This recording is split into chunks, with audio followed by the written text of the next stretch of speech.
Well, as I mentioned, today we're going to begin a new study on the book of Daniel. Daniel is the story of a young man and his friends who find themselves caught in the upheaval of a dramatically changing world all around them. You know, it's 2020, and it's interesting to think back. When I was a kid, the 2000s seemed like so far away. And who knew what was possible once we got to 2020? You know, it's fun to think about what we imagined years ago it'd be like when we got here.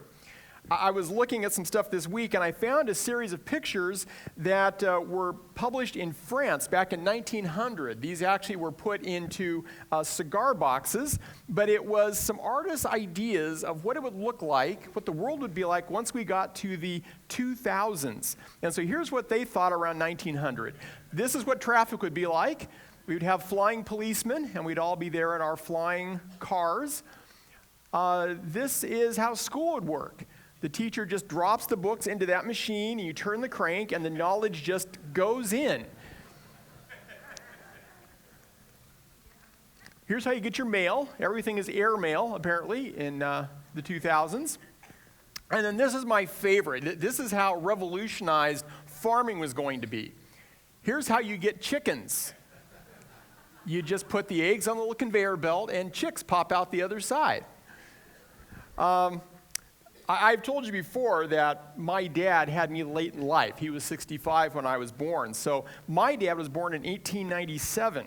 And here's actually a picture of my dad as a young man and his parents.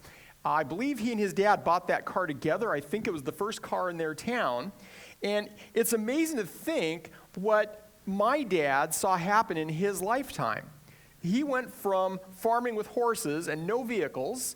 Dad lived long enough to see the space shuttle launch. He'd seen man walk on the moon, an incredible span of things he'd seen happen in his lifetime. My grandfather, who I obviously never knew, but Frank Richards, he was born in 1869. And you think about his life, he lived long enough to hear radio stations take to the airwaves. He got to see World War II era aircraft in the skies. But I wonder what it would be like if my grandfather, Frank, suddenly found himself transported from 1869 to 2020. Talk about a world that has dramatically changed technologically in so many ways. And technological changes are challenging to us, aren't they? You know, I talked about checking your email. Some of you, I know, that brings a cold sense of dread because you're still not quite sure what's going on there. And technological changes certainly bring challenges. It seems like everything has shifted around us, but perhaps even more challenging is culture shock.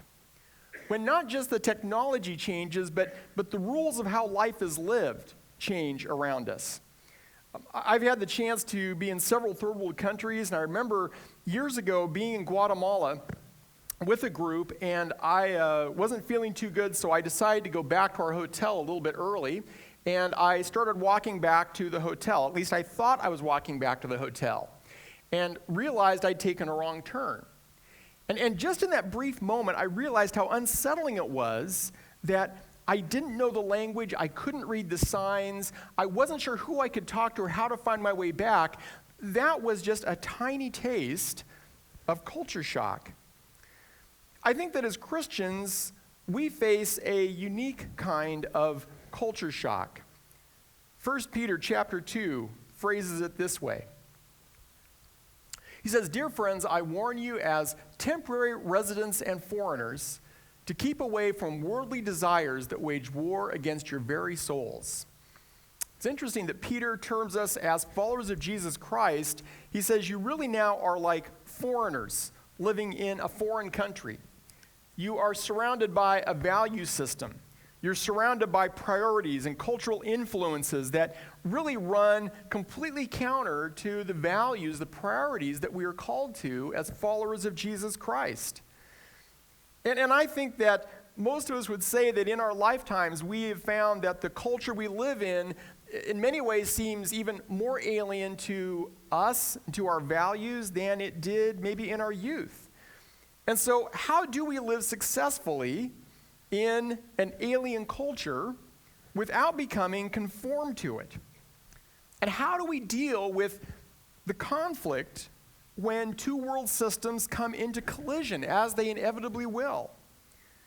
And how do we face the future with hope when often we feel surrounded by adversity or even loss?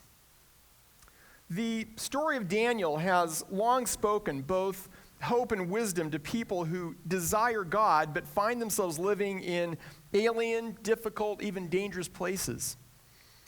To think of Daniel is to think of lions, obviously.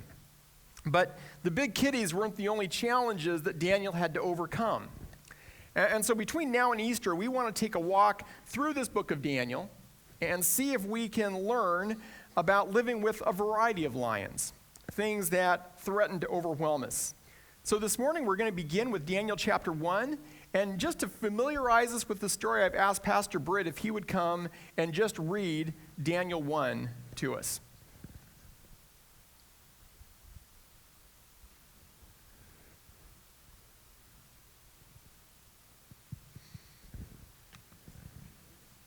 Okay, good morning. I'm reading ESV here, but if you have a version, feel free to read along, whatever you've got. So, here we go. In the 3rd year of the reign of Jehoiakim, king of Judah, Nebuchadnezzar, king of Babylon, came to Jerusalem and besieged it. And the Lord gave Jehoiakim, king of Judah, into his hand with some of the vessels of the house of God. And he brought them to the land of Shinar, to the house of his God, and placed the vessels in the treasury of his God. Then the king commanded Ashpenaz, his chief eunuch, to bring some of the people of Israel, both of the royal family and of the nobility, youths without blemish, of good appearance and skillful in all wisdom, endowed with knowledge, understanding, learning, and competent to stand in the king's palace, and to teach them the literature and the language of the Chaldeans. The king assigned them a daily portion of the food that the king ate and of the wine that he drank. They were to be educated for 3 years, and at the end of that time, they were to stand before the king. Among these were Daniel, Hananiah, Mishael, and Azariah of the tribe of Judah. And the chief of the eunuchs gave them names. Daniel he called Belteshazzar, Hananiah he called Shadrach, Mishael he called Meshach, and Azariah he called Abednego. But Daniel resolved that he would not defile himself with the king's food or with the wine that he drank. Therefore, he asked the chief of the eunuchs to allow him not to defile himself. And God gave Daniel favor and compassion in the sight of the chief of the eunuchs. And the chief of the eunuchs said to Daniel, I fear my lord the king, who assigned your food and your drink, for why should he see that you were in worse condition than the youths who are of your own age? So you would endanger my head with the king. Then Daniel said to the steward, whom the chief of the eunuchs had assigned over Daniel, Hananiah, Mishael, and Azariah, test your servants for 10 days. Let us be given vegetables to eat and water to drink. Then let our appearance and the appearance of the youths who eat the king's food be observed by you, and deal with your servants according to what you see. So he listened to them in this matter and tested them for 10 days. At the end of 10 days, it was seen that they were better in appearance and fatter in flesh than all the youths who ate the king's food. So the steward took away their food and the wine they were to drink and gave them vegetables. As for these 4 youths, God gave them learning and skill in all literature and wisdom, and Daniel had understanding in all visions and dreams. At the end of the time, when the king had commanded that they should be brought in, the chief of the eunuchs brought them in before Nebuchadnezzar. And the king spoke with them, and among all of them none was found like Daniel, Hananiah, Mishael, and Azariah. Therefore they stood before the king, and in every matter of wisdom and understanding about which the king inquired of them, he found them 10 times better than all the magicians and enchanters that were in all his kingdom. And Daniel was there until the 1st year of King Cyrus. You know, it's probably hard for us to really get a grip on what it was like for those young men to find themselves suddenly in such an alien culture, the culture shock they had to go through. And one of the reasons I wanted Pastor Britt to come up and read was because he has had a lot of experience working with young people who've had to encounter culture shock. And so, Britt, I thought I'd just ask you to talk a bit about what does that look like? What do young people, or really anybody, go through when you talk about culture shock? And I think we've got a slide to help with that. Yeah, so our journey as a family became something that God took us from Port Angeles to Baker City, Oregon for a year back in the 90s, and then to the highlands of Papua New Guinea. And so we experienced firsthand over many years transitions to and from our home or host culture. And part of what I did as a teacher, getting involved in the families and the lives of missionary kids, MKs, third culture kids, broadly speaking, was to actually begin to help them in the transitions of life, particularly when they graduated from being in Papua New Guinea at a school that kind of resembled some of the things they knew, but then heading back to their home country, which was not really their home country, and to prepare them to be able to settle in well.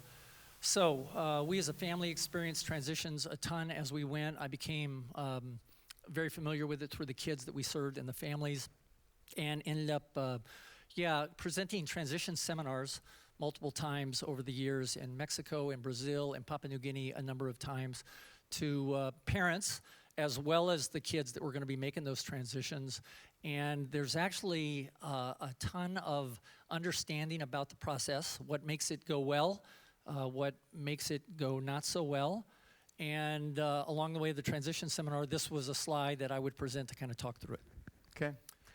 And you can see, the journey is, the significant part of the journey is the cross-cultural piece. If you've ever moved with your family, you've done this curve on a kind of a milder scale. But when you go cross-cultural, you basically are moving into something that is not your own in terms of language and cultural, social customs, all of that. The greater the difference, the more dramatic the experience here.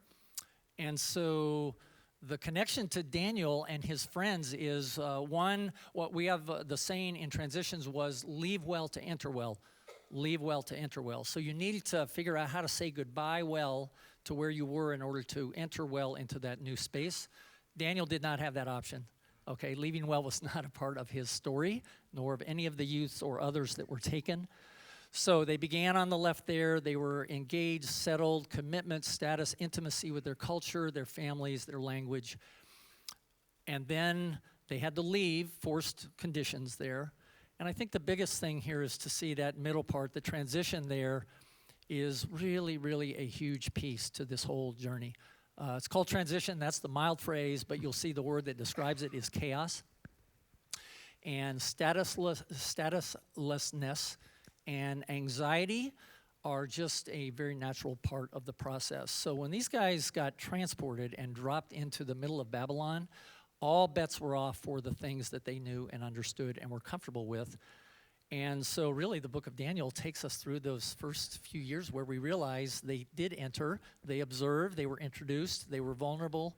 But at the end of that time, we see them re-engaged, and God is about to set them in motion for his glory there with Nebuchadnezzar and Babylon and his kingdom. Yeah, good. Thank you.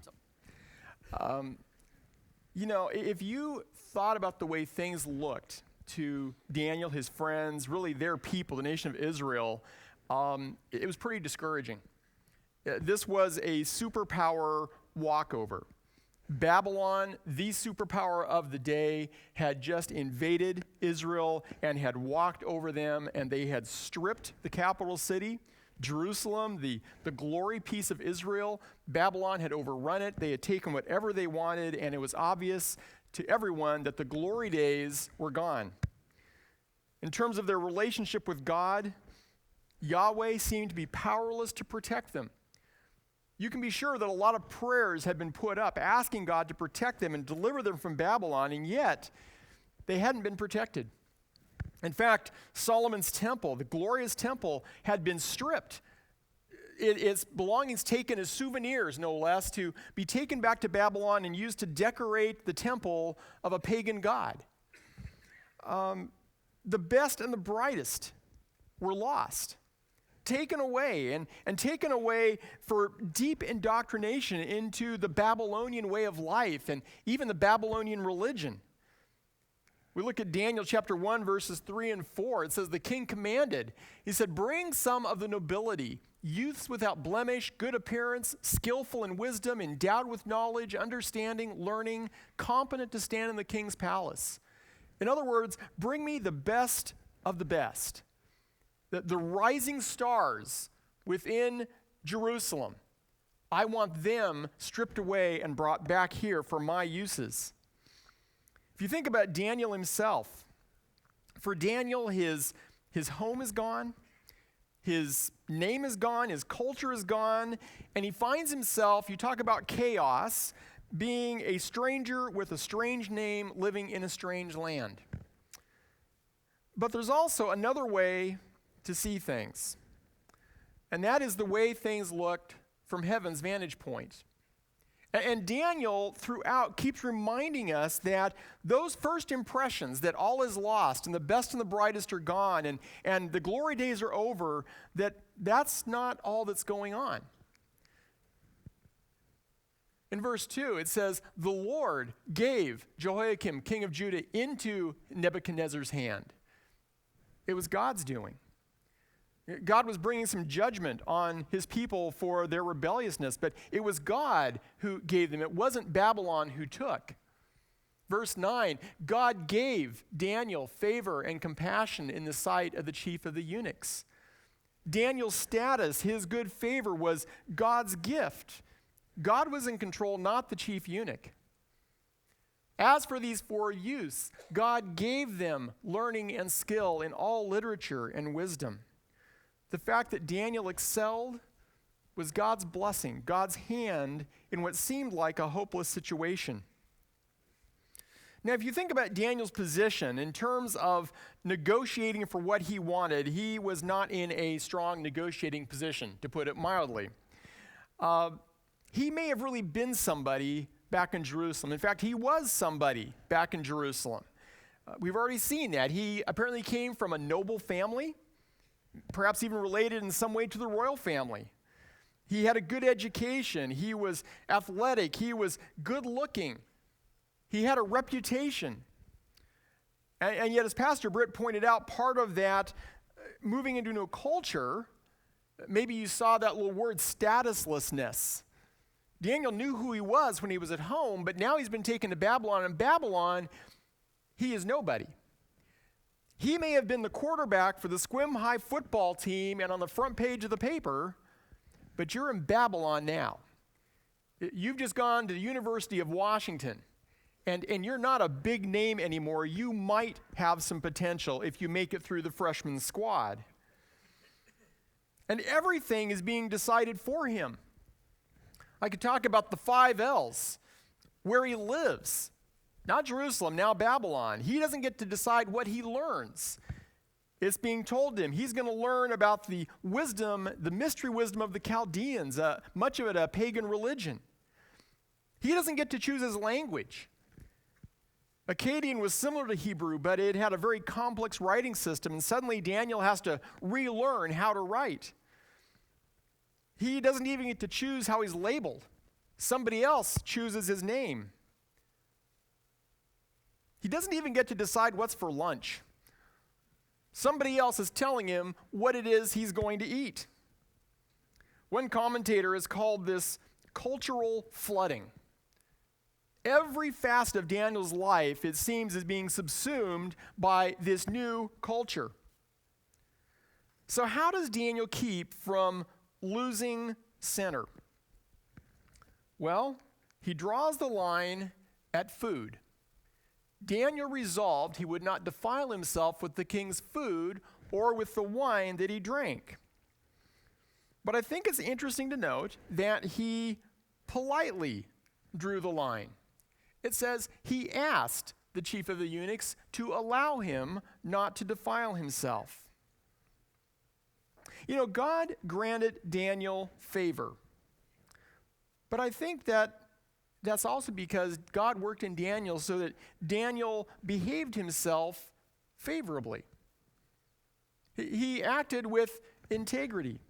He showed respect. He showed a willingness to try to cooperate where he could, and he had favor. And as he makes this request, he also gives a reasonable reason. He asked so as not to defile himself. He somehow explained his situation as this foreigner in a foreign land with a strong commitment to his God. And because he had shown himself to be a man of integrity, a young man who gave honor and respect to those over him, he won a place of favor, and he was able to pursue this resolution he'd made in his heart that he was not going to eat the king's food. Now, one of the questions is, why food?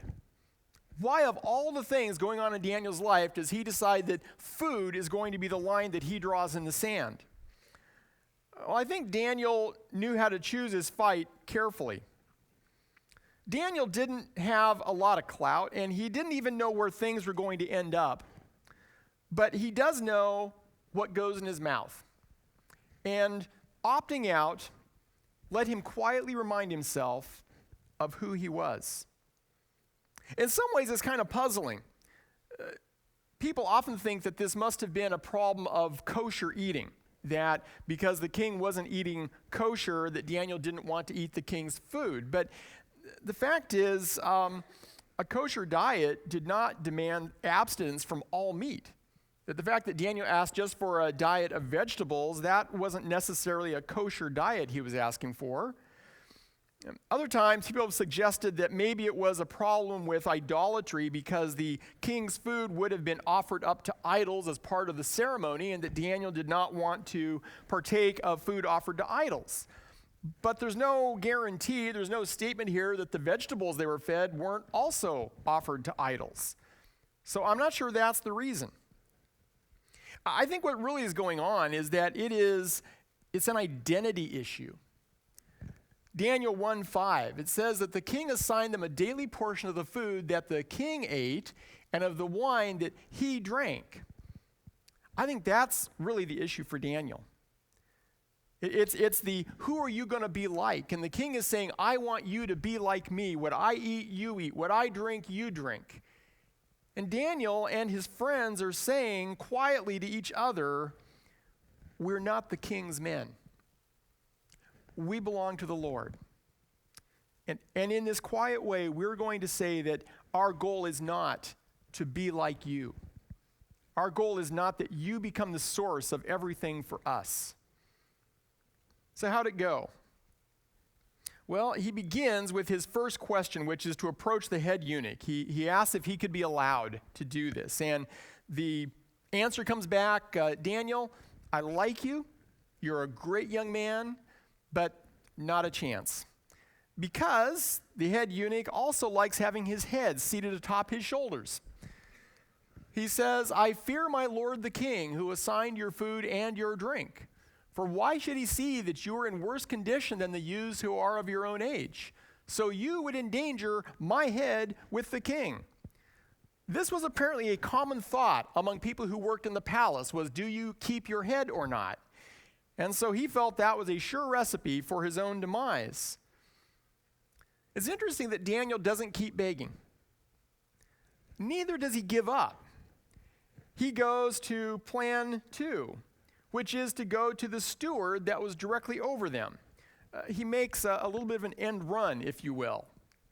It says that then Daniel said to the steward, whom the chief of the eunuchs had assigned over them, he goes to him with this query, this request that they be allowed not to eat the king's food. And you see him using a little bit of, strategery here. He's not going to push it with the head guy. In fact, he's going to give him some plausible deniability. If anybody comes back and says, hey, do you know about this? The head eunuch can honestly say, I told him I wasn't going to let him do that. But then he goes on and makes a reasonable side deal with the number 2 man. He says, let's try it for 10 days. And so look what he does. He says, let's make it short. Okay, so if we are falling behind, it's not going to be by much.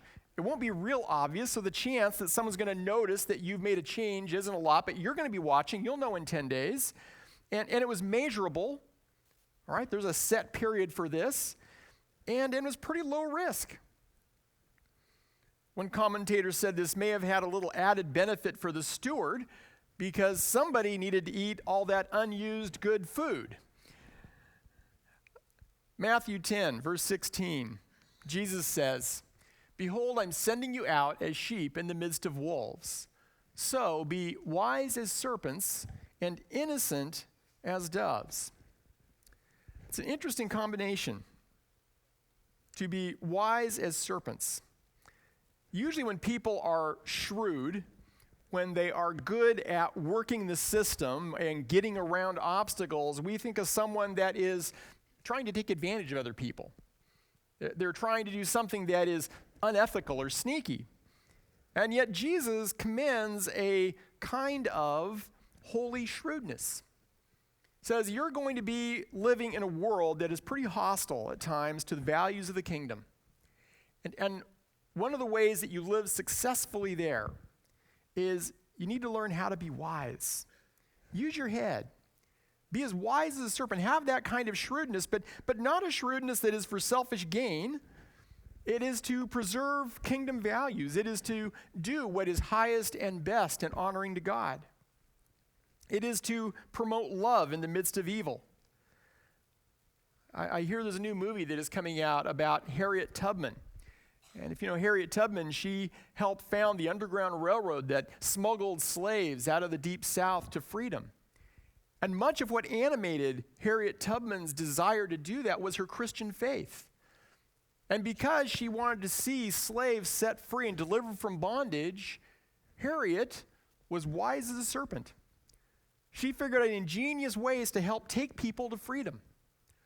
But her reason wasn't to enrich herself. It wasn't to create her own slave trade on the side. It wasn't to beat the tax system. It was to bring freedom to people who were oppressed.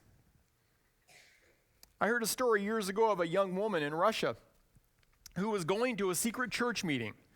This was in the day when the KGB was very oppressive toward Christians and would throw them in prison.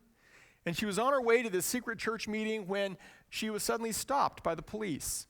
And they began to interrogate her. And they asked her, they said, "Where are you going?" And she wasn't sure what to do. She didn't want to lie, but she knew that if she said, "I'm going to a church meeting," that they would go and arrest everyone there and that people would go to prison. But then the Holy Spirit gave her a thought.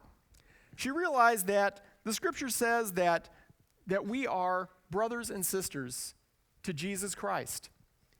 And so she said, in all honesty, "I'm on my way to my older brother's house. Wise as serpents, innocent as doves." Daniel, I think, showed that kind of wisdom. He knew what was the right thing. He knew what he needed to do. He knew what the obstacle was. But he thought through a way with wisdom, with some shrewdness, to pursue the right thing for the right reason.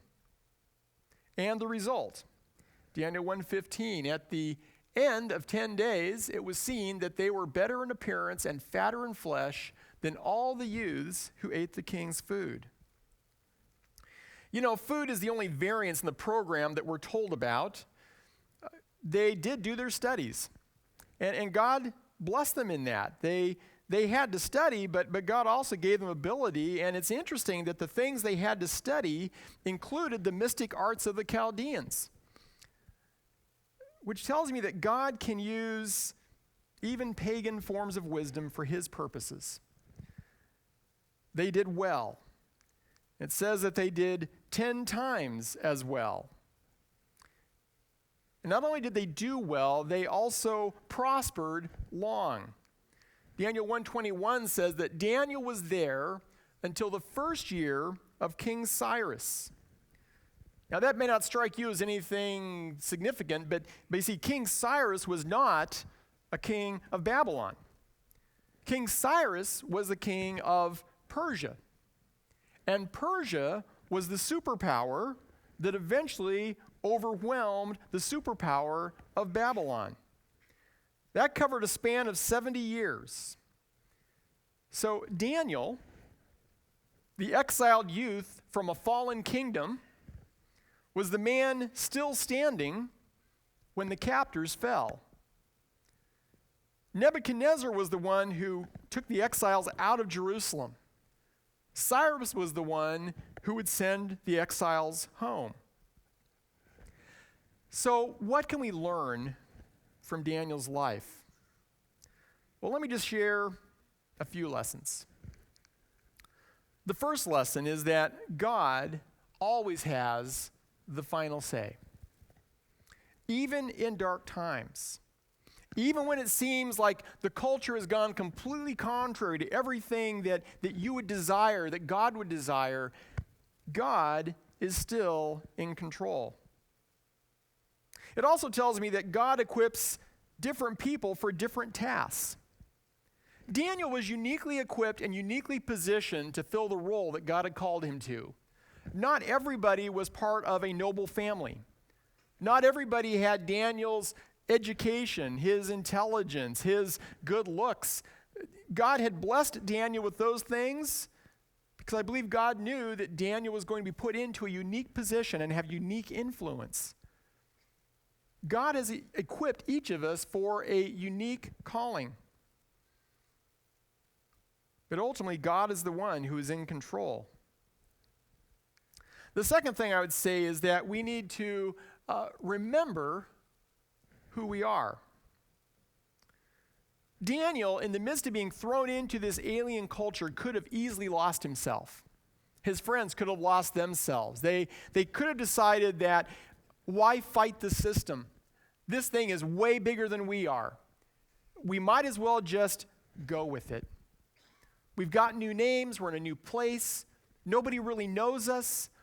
We can just give ourselves to this thing, and that's all we got to do. And yet, it appears that Daniel and his friends realized that they had an identity as God's people. And they weren't willing to give that up. And so they began looking for ways to hang on to who they were, to keep their faith, their identity intact. I see a couple things that Daniel did. One is Daniel didn't just go it alone. Daniel had 3 friends right there with him. And the story of Daniel shows us multiple times the value of those men standing together, encouraging each other, probably helping each other think the problem through. I can guarantee you there were some discussions about, what are we going to do, guys? How do we handle this? What about this diet? Who should we talk to? Where should we draw the line? And together, they held each other up. And it says to me that there is a real importance for us in building Christian community, that we need to have those relationships, those friendships. When I talk to a young person that's getting ready to go away to college, one of the things I encourage them to do is to find a Christian fellowship to become part of. Find people who share your love for Jesus, your faith, that will encourage you and strengthen you, because you're going to find yourself oftentimes in settings where nobody else respects your faith. And there are going to be those temptations to just go along to get along. And so the importance of having Christian fellowship, it's important for us too. We go through hard times in life, and sometimes we have not put anything in place to help us navigate the crisis. I think I've shared with you before that something I have encountered regularly as a chaplain with the sheriff's department is going into a place where there has been a sudden death and talking to a surviving spouse or a parent and saying, who can I call? Who can come and be with you right now? And having people look at me and say, there isn't anyone. I'm like, well, is there a neighbor? I don't know my neighbors. Are you part of a church? I don't go to church.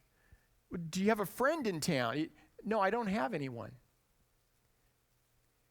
We all go through hard times. Whether it's our faith being challenged or facing a crisis in life, a health crisis, something else, and we have to take steps to build a community of fellow believers that can encourage us and stand with us. And so I just want to encourage you, if you're one of those people, maybe ask yourself this question. If a crisis happened right now, who are the 3 Christian friends who would come to be by my side? And if you can't make that list, you need to get to work on fixing that problem. That's why we emphasize life groups, being part of a community group, because it's where you begin to build those relationships, not just to get more information about the Bible, but to have people that you're building into their life and they're building into yours. And if you're not doing that, you need to do that. The other thing that Daniel did was he found a way every day, 3 meals a day, to remind himself of who he was and who he owed his life to. I think that's why spiritual disciplines are important. With every meal, as the people around him were eating the king's meal, Daniel was eating a different meal, and it said in a very simple and yet profound way, I'm God's man. Taking some time every day to pray, to read your Bible, to quiet your heart, to remind yourself, I am a follower of Jesus, is an important part of keeping ourselves walking closely with him. The third lesson I would take is we want to stand, but we want to stand with winsomeness and wisdom. Daniel conducted himself in a way that demonstrated respect and concern for others. We don't have a record that he threw a big hissy fit in front of the head eunuch, that he threw down the gauntlet, as you will, and said, I'm not going to eat your stuff. That every time someone came and told him they wanted him to do something, he fought them on it. No, Daniel conducted himself in a way that showed he respected the people around him. He had concern for them. He wasn't trying to get them in trouble. When it was made clear to him that someone could lose their head, Daniel tried to think of a way that he could protect that man and at the same time do what he believed was right. You know, we live in a day when there is lots of anger and rage all around us. And unfortunately, some of it comes out in the form of Christians standing up for what's right. We absolutely should stand for what's right. But I want to encourage you to think about how you can stand for what is right, and yet whenever possible, to do it with wisdom and with winsomeness. Don't be the guy that makes everybody cringe because of the temper tantrum you threw standing up for Jesus. Use care on Facebook. I know that snarky cartoons and gotcha quotes are fun to post, but how does that look to the world around us? Does it cause them to see Jesus? Does it cause them to really think deeply about what is most important, or does it simply elicit an angry response from them? The things we say, the things we do they open or do they close doors for meaningful discussion? And let me just say, the best discussions happen in analog, not digital. What I mean by that is you'll have a far better discussion with a person face-to-face than you will via a bunch of Facebook retorts. Pray that God would give you the wisdom and the winsomeness to stand for what is right, but to do it in a way that invites thinking and discussion, that draws people in. Going back to 1 Peter chapter 2, Peter says, be careful to live properly among your unbelieving neighbors. Then, even if they accuse you of doing wrong, they will see your honorable behavior, and they will give honor to God when he judges the world. You know, Daniel was willing to push back, but he pushed back gently and reasonably. Tremper Longman says this. He says, Daniel teaches us that the struggle is not to make the culture Christian, but how a Christian can live in a hostile culture. Daniel chose his fights carefully. In his studies, Daniel had to have confronted a lot of issues that caused soul searching about how he should navigate this topic. But it's important we figure out what are the hills that we need to die on. There aren't necessarily as many hills to die on as you might think. How many of you remember this debate? The Starbucks Red Cup. This happened, 2015, I think? There was this huge brouhaha because the cup didn't say Merry Christmas. And everyone decided this was proof that Starbucks was trying to do in Christianity in Western culture. And people boycotted Starbucks. People posted all kinds of angry tirades about it. To the best of my knowledge, nobody came to faith in Jesus Christ as a result of that boycott. But there were a lot of folks that concluded Christians were just reactionary nuts. Think carefully about how we respond to the world around us. Is it important that the world understand that God sent his Son? Yes. I want to talk about that. I want to share my faith. I want others to come to know Jesus as their Lord and Savior. Does that mean I launch a civil war over a coffee company's choice of a red cup for Christmas? I'm not going to tell you what you should do. I'm just going to say it's worth thinking about. Daniel went along with a course of study that had lots of pagan influence. I would bet there was more to boycott in terms of his schooling in the Chaldean arts than a Starbucks cup.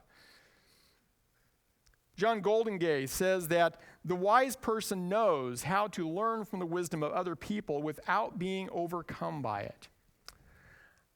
Some people that have been very influential in me, I've told you my story before of going through a long season of doubt.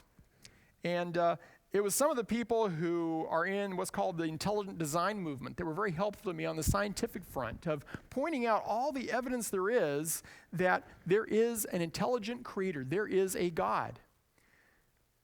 Some of those men, Philip Johnson, was a law professor at the law school at Berkeley. Now, if you want to think of a place that would become a leader in Christian thought and Christian causes, probably the Berkeley Law School isn't what you would think of. And yet, Philip Johnson had been thoroughly educated, had earned the respect of his peers, had been given a prestigious teaching position, and he was a follower of Jesus Christ. And he used the place of influence to launch a whole movement that has caused many people, many scientists, to re-examine the assumptions we make about where life comes from. Michael Behe is another professor, wrote the book Darwin's Black Box that was really a seminal work in this whole area. It was selected by National Review as one of the 100 most important books of the 20th century. He has his PhD from the University of Pennsylvania. Michael Behe was thoroughly trained in all the common knowledge of science, and yet understanding the topic clearly allowed him to speak with authority to say, no, there is evidence for a creator, a designer. Stephen Meyer, who leads the Discovery Institute in Seattle, holds a PhD in philosophy and science from Cambridge. And yet Stephen's been another one who has spoken powerfully for the evidence that there is a creator, there is a God who has made us.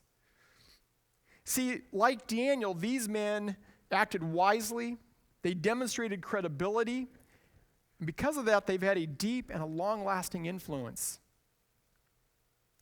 You know, the world has changed a lot. I feel the culture shock. But my prayer is that I will be a guy that never loses sight that God is still in control. I pray that I'll be a follower of Jesus who is investing into the kinds of friendships that will help me remember who I am in Christ. And I pray that I'll be a man that weighs the challenges around me carefully and then acts wisely and winsomely whenever possible to bring Christ's influence into my world. I think that's probably a good prayer for all of us, isn't it? Amen.